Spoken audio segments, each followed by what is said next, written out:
这个饭呢，主要就是以鸡肉和白米为主，再拿来焖煮、搅拌所有的材料，那股美味叫人销魂。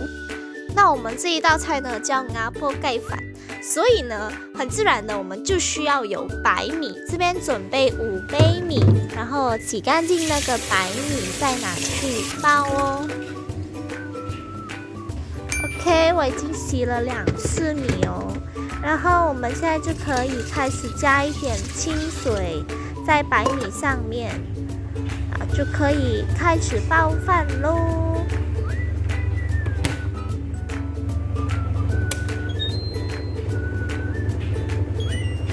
那么其实在煲饭之前呢，我们就是需要把鸡肉加入所有的腌料，腌制2个小时以上，这样那个鸡肉才会更加的入味哦。那这边呢，我已经事先切好了小葱头、蒜米，还有姜蓉哦，就是剁碎了。那我们准备鸡肉还有这些全部就可以开始了。首先，我们先加入蒜米、小葱头、姜蓉。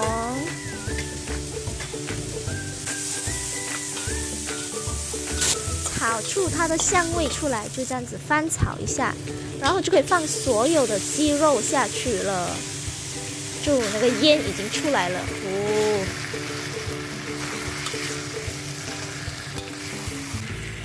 那我们这边要注意是小火慢炒约5分钟，加入1碗清水，再继续炒一炒哦。这时候是不是想着那个颜色不够提亮呢？这时候我们就要加黑油哦，给它黑黑的汁，这样你的饭才会更好看。这时加入煮好的这个鸡肉酱料呢，全部一起倒入米饭上哦，要慢慢的倒入。哦，太香了！倒入过后呢，轻轻的把白饭和鸡肉混合在一起哦，就像你和你的爱人需要在一起这样，哈哈。然后再盖上饭包，我们再等待一个5到10分钟，就可以开动了。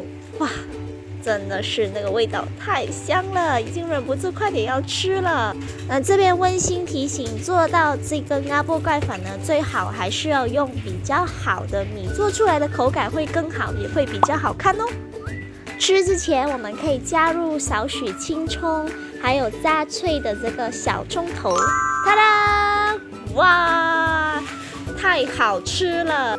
阿婆盖饭还有一个特色，就是包底那层略焦的饭块，一定不可以错过哦，脆脆香香，妙不可言。最后的试吃时间到了，太棒了，味道简直回味无穷呢！今天的菜单可有和你一样？